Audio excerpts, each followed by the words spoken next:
U.S. rebuffed BC's pleas to shore up dike for $29 million. Now, flood damage will hit $1 billion. Bins of sand are placed across the road next to a wall of sandbags along rail tracks to form a temporary dike in the Huntingdon Village area of Abbotsford, BC, on November 28, 2021.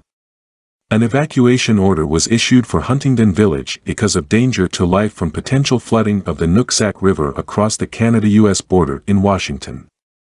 For most of the year, the sediment-laden waters of the Nooksack River slip little noticed behind the tree-lined banks that keep it from spilling into northern Washington state.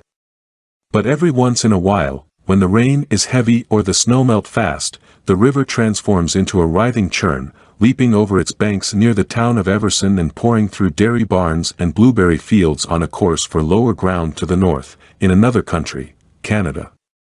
When the Nooksack overflowed in mid-November, flood waters caused an estimated $1 billion in damage in the Abbotsford, BC area.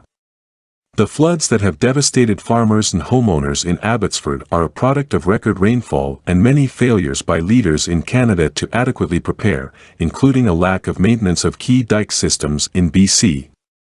But they also mark the most severe consequence of a long-standing breakdown in international cooperation around the Nooksack, which normally flows only through the U.S., but whose floodwaters pose a particular threat to Canada.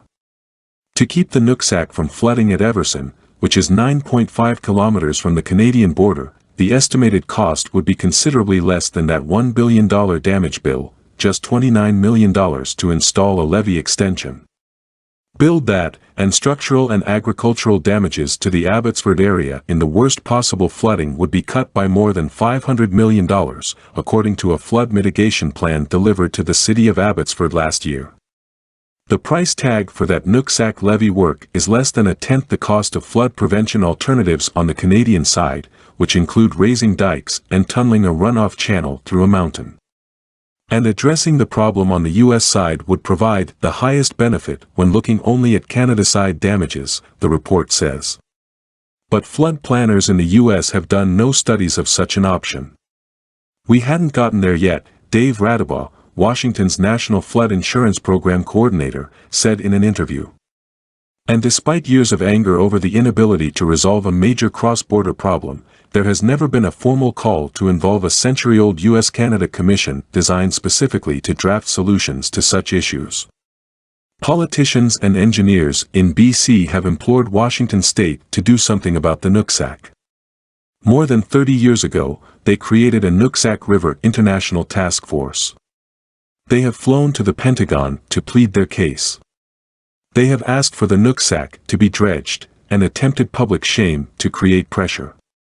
The Americans have not touched a stick or pebble in that river since the flood of 1990, then Abbotsford Mayor George Ferguson said in 1992.